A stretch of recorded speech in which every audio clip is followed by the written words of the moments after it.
Comment va Libération? Mais pas mal, ma foi. Ça va mieux qu'il y a 3 ans, parce que quand je suis arrivé, c'était dans une difficulté grave. On était quasiment au bord de la faillite. En plus, ils étaient en guerre civile, c'était compliqué.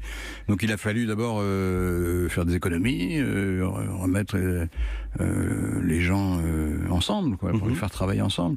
Avec Johan Hufnagel, on a fait ça, qui est resté pendant 2 ans et demi, je crois. Et puis maintenant, ça va mieux. Pourquoi ça va mieux? Parce que... ça va mieux. Il y a eu un recul quand même de 12,15% par rapport à la même période il y a 1 an. Maintenant, là, ouais. Ça, c'est les chiffres de cette année. Ouais. Je commande pas tellement les chiffres de l'année en cours.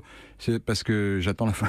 Mais en 2017, par exemple, on a fait la meilleure progression, ou la deuxième meilleure progression des quotidiens pendant la campagne électorale. Porté par la présidentielle, bien sûr. Oui, oui, mais les autres aussi sont portés. Donc si on est meilleur qu'eux, ça a une signification. Et par ailleurs, le basculement sur Internet est en cours. Il est en plein dedans, là. C'est-à-dire que si on compte le nombre de contacts mensuels que Libération a avec des lecteurs, tout compris, il y a 9 millions de personnes. Mais pas par jour. Ah non, pas par jour. Dans l'année, Oui, par jour. Non, pas dans l'année, dans le mois. Dans le mois. Par jour, 67 000 exemplaires vendus, ce qu'on appelle la diffusion France payée, 10 000 exemplaires vendus en numérique, 8 000 en version numérique par tiers. Comment améliorer tous ces chiffres? Déjà, est-ce que vous avez fait une croix? Sur le print, c'est difficile, on peut le faire. L'année dernière, ça a augmenté, donc c'est possible. Mais c'était la campagne électorale, donc c'est un peu particulier. Mais on a une stratégie, c'est surtout ça qui compte. C'est qu'on a d'abord un actionnaire qui nous soutient, et deuxièmement, qui nous donne maintenant, c'est relativement nouveau, les moyens d'investir. C'est le groupe Altis et Monsieur Drahi. Enfin non, c'est Monsieur Alain Veil, surtout, avec qui on est en contact. Et on a embauché, je sais pas, 15 personnes depuis 3 mois. On va en réembaucher 15.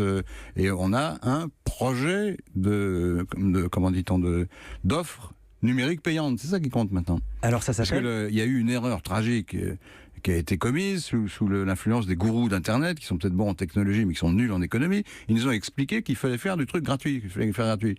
Et nous, comme des cons, mais comme des cons, il y a beaucoup de gens qui ont fait comme nous. Bien sûr. La plupart des journaux du monde. On a dit, bah oui, c'est vrai, c'est formidable, on va faire un truc gratuit. On a fait un truc gratuit.